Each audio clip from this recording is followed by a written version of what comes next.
अस्सलामुअलैकुम friends, welcome to another special vlog. कैसे हैं जी आप सब? उम्मीद है आप सब ठीक ठाक होंगे और हम भी अल्हम्दुलिल्लाह आप सबकी दुआओं से बिल्कुल ठीक ठाक हैं। और अच्छा फ्रेंड्स, आज मैं यहाँ पे बना रही हूँ जी एक बड़ा ही मज़ेदार सा बीफ पुलाव। और ये ना मैं बना रही थी तकरीबन 4 किलो चावलों से मैं बना रही थी बीफ पुलाव। तो चलिए जी इसकी रेसिपी भी हम स्टार्ट करते हैं। यहाँ पे मैंने एक पतीला ले लिया था, उसमें डाल दिया था मैंने तकरीबन 1.5 कप ऑयल डाल के ना, जब ऑयल गर्म हो गया था तो उसमें मैंने ये शामिल कर दिए थे प्याज। और अब प्याज को जो है वो हम फ्राई करेंगे जब तक इसका कलर जो है वो डार्क ब्राउन नहीं हो जाता।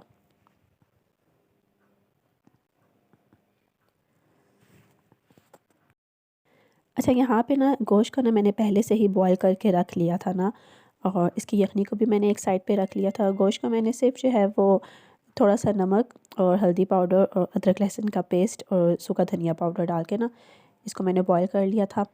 और ये देखिए जी यहाँ पे जो है वो प्याज का कलर जो है वो बिल्कुल चेंज हो चुका है, यानी कि ये डार्क ब्राउन हो गया है। तो यहाँ पे ना मैं इसमें थोड़ी सी ना ये जो यखनी थी ना वो शामिल कर दूँगी ताकि इसका कलर जो है वो इक्वल हो जाए।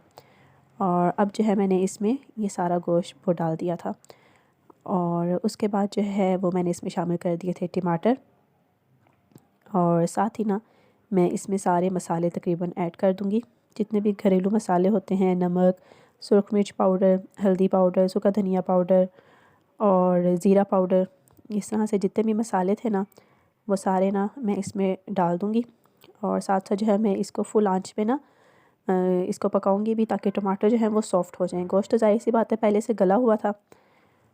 और ये अब मैं थोड़ा सा जो है वो जो साबुत गरम मसाला होता है वो इसमें ऐड करूँगी। बड़ी इलायची थी, काली मिर्चें थी साबुत और दालचीनी थी। तो ये आप इसकी लुक देख लें।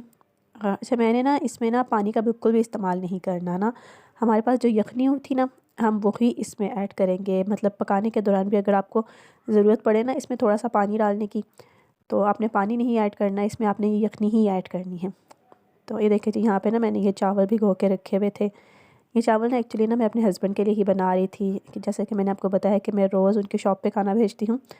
शॉप पे जितने भी बंदे होते हैं उन सब के लिए। तो बस इस दिन उन्होंने कहा था जी कि आज चावल बना के भेजो, तो ये फिर मैं बना रही थी ज़्यादा सारे चावल। फिर इसमें मैंने दही शामिल कर दिया था और 3 से 4 मिनट पकाने के बाद ना मैंने इसमें पानी डाल दिया। पानी मतलब कि यखनी ही डाल दी थी मैंने इसमें। और जब यखनी को बॉयल आ गया था तो मैंने इसमें ये चावल डाल दिए थे। एक्चुअली ना ये क्लिप भी मैंने जो है वो शूट किया था पर मुझे बाद में पता चला कि जब शूट करे थे तब मोबाइल ही ऑफ़ था। दरअसल आज जो है ना वो जब तक मैं किचन में काम करूँ तो मेरे साथ किचन में खड़ी रहती है और कुछ ना कुछ बोलती रहती है, तंग भी करती है।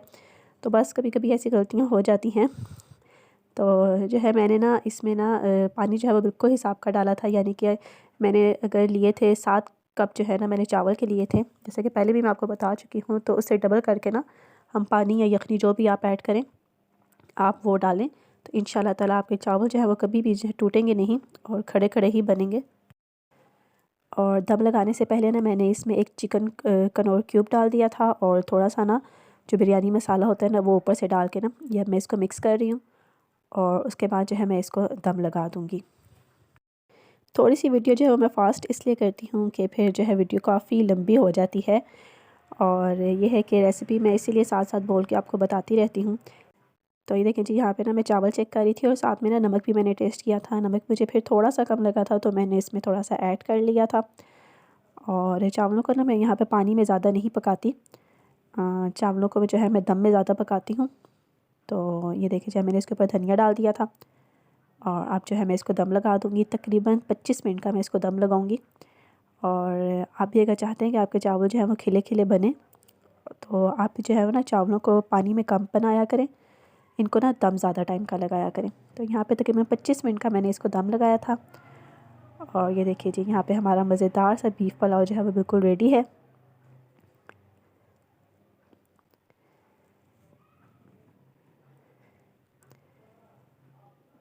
तो चलिए जब इसको मिक्स करते हैं।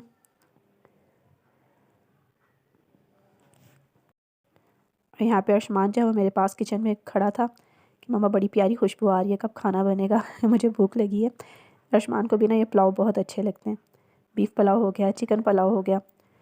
तो यहाँ पे ना मैं पुलाव के साथ जो है वो सलाद बना रही थी। ज़ाहिर सी बात है चावल हों उसके साथ कचूमर सलाद ना हो तो मज़ा ही नहीं आता। तो मैं ये सलाद बना रही थी। खीरे थे, प्याज था, टमाटर थी। बस इन तीनों चीज़ों को लेके इनकी कटिंग करूँगी। तो ये देखिए जी इनको मैंने छील लिया था। अब ना इनको बिल्कुल चॉप करके ना मैं इनकी कटिंग करूँगी, प्याज की भी और खीरे की भी और इसी तरह से टमाटर की भी। देखिए जी प्याज को मैंने चॉप कर लिया है और इसके बाद खीरे को करूँगी और फिर टमाटर को कर दूँगी और ये हमारा मज़ेदार सा जो है वो कचूमर सलाद भी रेडी हो जाएगा। अच्छा, टमाटर की कटिंग करते वक्त ना इसके जो सेंटर के बीच होते हैं ना वो आपने निकाल लेने हैं और फिर आपने इसको कट करना है। और इसी दौरान फ्रेंड्स मेरी आपसे रिक्वेस्ट है, अगर आप चैनल पे नए हैं या फर्स्ट टाइम मेरी कोई वीडियो देख रहे हैं तो प्लीज़ मेरे चैनल को सब्सक्राइब करें, वीडियो को लाइक करें। अगर आपको अच्छी लग रही है वीडियो, कहीं से भी ज़रा से भी अच्छी लगे तो इसको लाइक ज़रूर दें। तो क्योंकि आपको पता है कि बड़ी मेहनत से जो है वो हम आप लोगों के लिए वीडियोस बनाते हैं, तो इसको लाइक करें, चैनल को प्लीज़ सब्सक्राइब करें। और ये देखिए जी यहाँ पर जो है वो मेरा लंच बिल्कुल रेडी था और अब मैं खाने लगी हूँ जी अपना खाना। और इसके बाद ये जो है आयत मैडम ने बिल्कुल भी राइस नहीं खाए थे, तो मैंने यहाँ पे इसके लिए थोड़ी सी ना ये फ्राइज़ बना रही थी। वैसे तो खा लेती है, जब उसका अपना दिल हो तो खा लेती है, पर अगर अपना दिल ना हो तो वो नहीं खाती। तो इसलिए फिर मैंने उसको ना ये चिप्स बना के दे दिए थे। और यहाँ पे ना अब मैं बना रही थी शामी कबाब।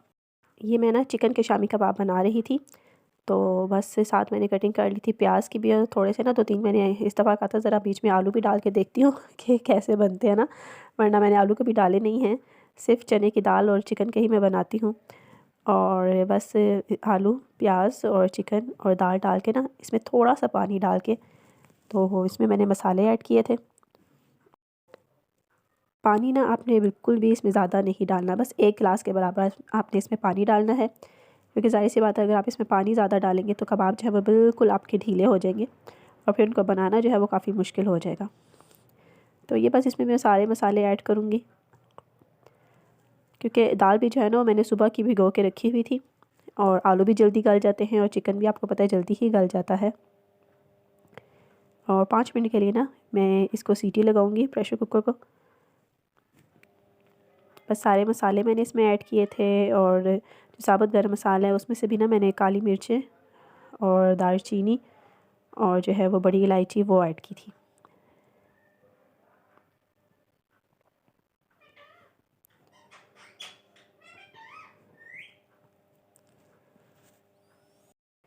और साथ इसमें जो है ये मैंने अदरक लहसुन का पेस्ट ऐड कर दिया था और ये आप देख लें कि कितना पानी मैंने इसमें डाला है।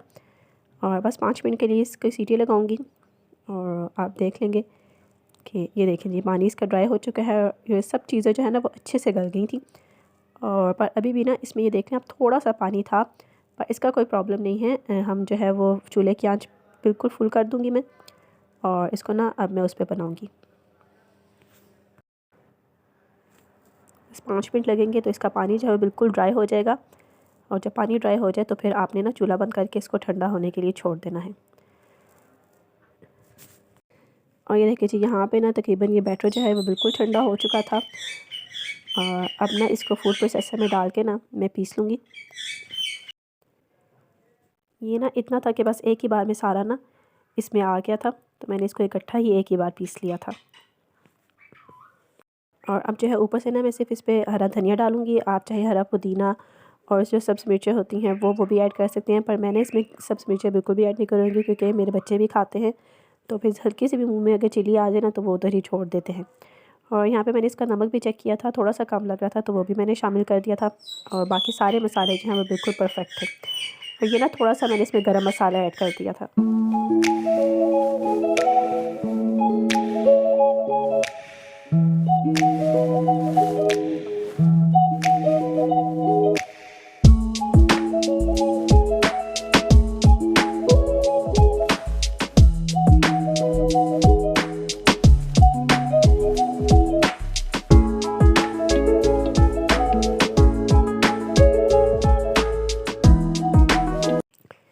तो ये देखें जी ये बिल्कुल रेडी हैं। ये देख लें आप कि ये बिल्कुल भी ढीले नहीं हुए।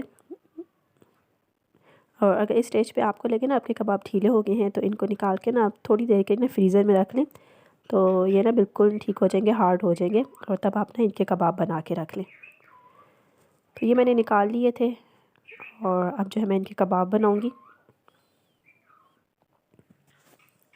अभी रात के खाने के लिए ना मैंने ये कबाब ही बनाए थे ना सिर्फ, और जो है थोड़ा सा सालन जो है वो मेरी सिस्टर ने भेज दिया था। वो ऊपर वाले पोर्शन में रहती है ना, तो उन्होंने भेज दिया था। जैसे कि दिन को ना मैंने पुलाव बनाया था, तो दिन को हमने वही खाए थे। तो रात के लिए भी मेरा कुछ स्पेशल बनाने को दिल नहीं किया, तो ये कबाब ही मैंने बना लिए थे। और अब इसमें से थोड़े से फ्राई करूँगी और बाकी जो है ना वो बना के मैं फ्रीज़ कर दूँगी।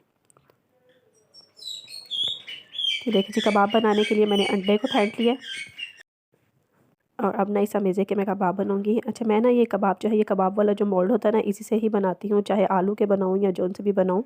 इससे ये होता है, एक तो बन बहुत जल्दी जाते हैं, दूसरा ना एक परफेक्ट इक्वल शेप आती है आपके कबाब की। सब कबाबों की शेप भी एक जैसी होगी और साइज़ भी इक्वल होगा, कोई छोटा बड़ा नहीं बनेगा। तो बस मैं इसी से ही बनाती हूँ सारे कबाब। तो ये देखिए जी, कितना आसानी से बन जाते हैं। और ये मैंने बना ली और अभी इन्हीं को मैं फ्राई करूँगी।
तो ये देखिए जी, कबाब जो है वो फ्राई हो चुके हैं और इनके साथ ना मैंने फिर पराठे बनाए थे रात के लिए और साथ चटनी बना ली थी।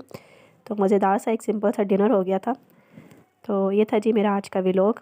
उम्मीद है आपको अच्छा लगा होगा। अगर अच्छा लगा है तो प्लीज़ इसको लाइक करें, चैनल को सब्सक्राइब करें और एक अच्छा सा कमेंट ज़रूर किया करें, ताकि मुझे पता चले कि मेरी वीडियोस आपको अच्छी लग रही हैं। तो ये बाकी कबाब जो है ना, इनका भी बाद में मैंने बना के तो इनको मैंने फ्रीज़ कर दिया था।